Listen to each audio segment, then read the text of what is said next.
Well, welcome back over to our small solar array here in Norfolk, and perhaps you can spot the difference with this panel array and the difference and changes we've made on the advice we've taken from our Swedish viewers, who said immediately your problem is for winter that your panels are on just too low an angle. You really need to be getting these up to about plus 15 degrees above your latitude, which was around 70 degrees. Now I know I'm not quite there yet, because I am working on just a chocking system on the existing stands, but let me go and show you what I've done to get the angle of these more pointy at the sun.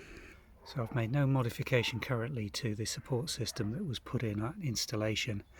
which is a anodized aluminium frame system, and all we've done is chalk that up onto a run of bricks and then use the existing weighting concrete blocks across the top, and I had to support those because they were sitting on the ground before. Now I think I've got a solution here to get this angle even more high, and what I'm actually going to do, I'll come around the other side to show you that, and what I'm going to do with this frame is, you can see where it's drilled at the very end of the lower horizontal support and comes off the frame higher up. What I'm going to do is drill a hole back here through the frame and actually move this back supporting arm so it's vertical, and I think by doing so I'll get an additional probably 10 to 15 degrees on these panels. But you can see they're picking up far better solar, and let me go in and show you what wattage and amp output we're getting now.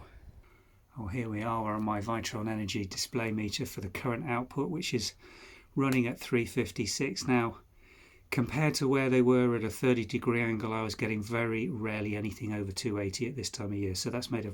significant increase in the wattage. If I just go through to the amps that they're generating out, I wasn't getting anything over 20, and just by bringing that angle up, immediately generating in the same sunlight 26.5 amps. Now this has made both a significant improvement in the total generation that I'm getting, but also the length of day that those panels are actually generating power. And you can see this battery now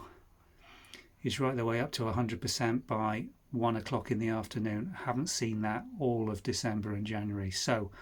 thank you to the Swedish guys that took the time to give me the feedback on that video. You're absolutely right. I've got to get those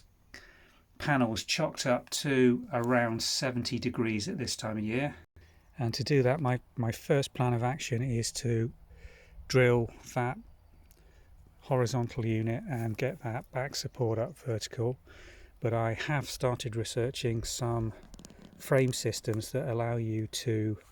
move the actual alignment of these. There isn't anything that sort of slides on a release mechanism that can be simply pulled and pushed into a summer and winter array, but there are systems out there which allow you to extend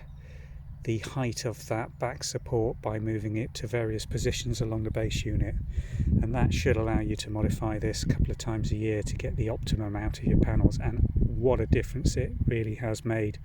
to the output I'm getting off these. So I'm really looking forward to doing the work this week to try and get these onto a full 70 degrees, because I think that is going to probably allow me to run this pump even in January on 100% solar generated power with the batteries that I've got in place.